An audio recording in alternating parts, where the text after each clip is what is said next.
Hi there, Paul Newsome here from Swim Smooth. We're here today in sunny Mallorca at the Best Training Centre, a fantastic venue to test some new products. And we're here today with Kevin Dawson, elite cyclist and now turned triathlete, who holds the British record for 100 miles, averaging nearly 30 miles an hour. So he's an uber cyclist.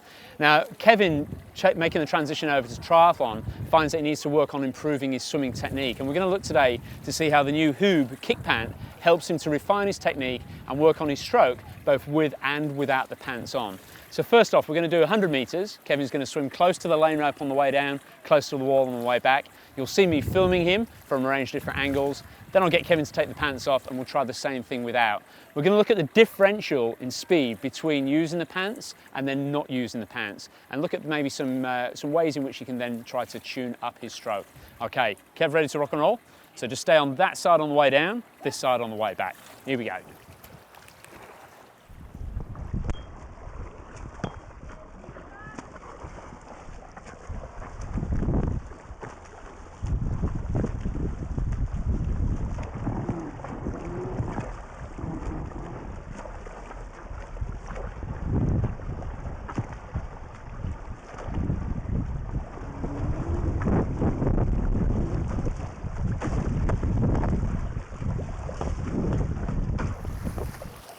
Great, Kevin. Okay, so I clocked that at around about 127, 128 there for that 100 metres with the kick pants on. So now if you want to just loosen those off, take them off. They're very easy to slip off in the water here. Just unloosen the tie string at the top, slide them off,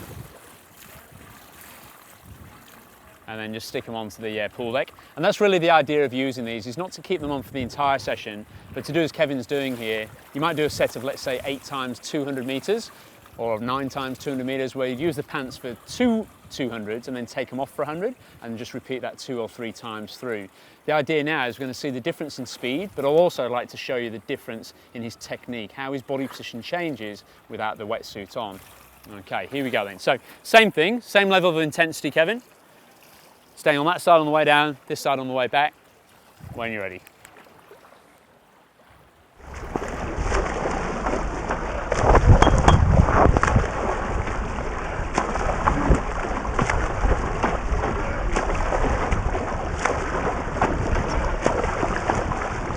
You can actually hear him breathing a lot deeper.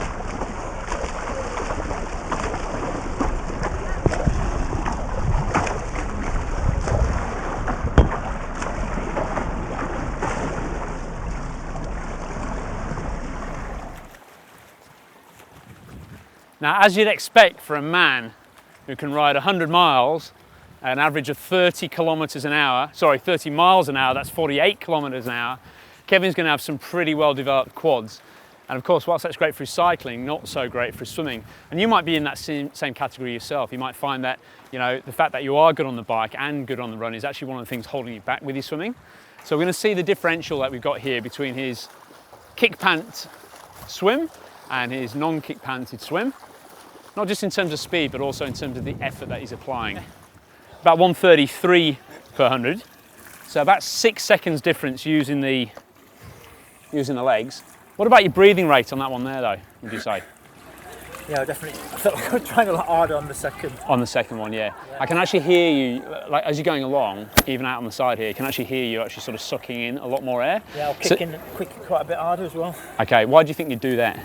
To keep my legs up. Exactly. And this might be the mistake that you might be making with your own swimming, in that Kevin's able to sustain that leg kick for 100 metres, because you know we've only got to do 100. But if I'd asked him to do that same test with, let's say, a 400 or 500 metre swim with and without the pants, you simply wouldn't be able to do that. And the differential then would actually be greater. So the last thing you want to be doing is over kicking to try to compensate for low sinking legs in the water. So how the suits work then, or the kick pants, of course, couple of features there. I don't know if you could feel this, Kevin, but we've actually got this stiffening material here through the knee. So what that does is it prevents you from bending your knee too much when you're kicking, trying to keep the legs nice and straight out behind you. And obviously the buoyancy profile just lifts your bum and legs up a little bit higher in the water. So we found out there, and subject to a little bit more testing, that Kevin's around about 6 or 7 seconds per 100 metres quicker with these on.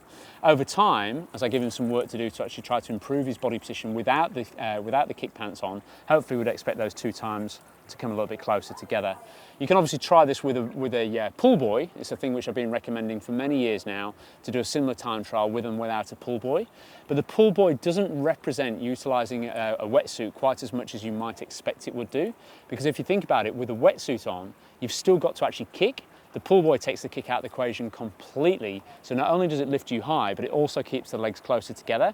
And that breathing that you've got there, Kevin, is probably because you're obviously kicking a little bit harder than you would do naturally. So the pull buoy is not really a great simulation of swimming with a wetsuit, whereas the kick pants, we've designed them to be that. And the buoyancy profile, if you think about it, having 5 mils at the back and nothing at the top, it's really going to tip you up like this and almost give you that sensation of swimming downhill, as it were. Okay. Okay, Kev, so how often would you say you actually utilise the pull buoy in your normal training sessions? In the pool, most pool sessions I've done through the winter have been with the pull buoy, so a lot really. Any particular reason why you use that pull buoy? Do you feel like it just gives me a little bit more confidence, so I can focus on my upper body a little bit more.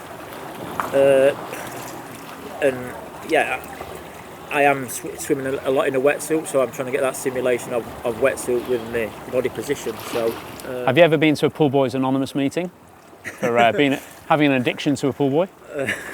Yeah, I think I should be in that club for definite. Sure. And so, in terms of utilising the kick pant, how did you find that differed to utilising a pull buoy? Tell us some about the things that you felt there.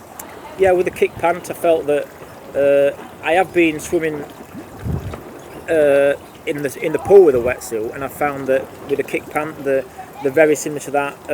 I'm able to use my full leg from my hip rather than just from my knee, which I'm doing with the pull buoy in, and I'm focusing a bit more on the rotation with my legs rather than just rather than using the kick for propulsion. Really, I'm using it just a little bit more for the rotation to get that bit of a rotation a little bit more on the front end. And in terms of obviously the nice thing with having the kick pant on, I guess, is that as opposed to actually wearing the full wetsuit, you're not going to overheat, especially over here in beautiful sunny Mallorca. Yeah. But you also get a little bit of that freedom as well, you know, in the shoulders and the back. Yeah, it gives me a little bit. They seem to give me a lot more confidence, and I can just focus on the front end a little bit more, focus on that stroke technique and that rotation, and then obviously I'm getting a bit more kick as well because of the confidence I'm getting from them, basically. Totally, yeah. And how would you, without us obviously going through it with you yet, how would you anticipate you using these? How would you make use of a thing like that? Yeah, I think getting that transition from using them to taking them off and doing sets with them on and using them without, to get that crossover between obviously I'll be swimming later in the year with non-wetsuit, so I'll be able to utilise them to get that confidence and that upper body technique correct, and then when you take them off, it'll hopefully cross over to non-wetsuit. Totally, yeah. It's a really good point, is that, because if you think about it, you know, if you are training at a very high level as an age grouper, for example, and trying to qualify for Kona, chances are the race that you qualify for will be a wetsuited swim. So if you are somebody who swims with low sinking legs in the water, obviously the wetsuit is going to help to bring you up. But of course, then you get to your A race of the year, probably the A race of your lifetime, and you're in a non-wetsuited swim. The ability to try to get your bum and legs up higher, utilising the pants on and off, etc., is going to really assist you in that fact. So it's going to be good for that. Yeah. And how's the rest of your training going? Yeah, I'm still knocking out 30 miles an hour for 100, or? Well, I keep trying. I keep turning up, so I'm enjoying the training. That's the main thing. Excellent, good stuff. Well, thanks very much, Kevin. It's been great having you here. Thank you.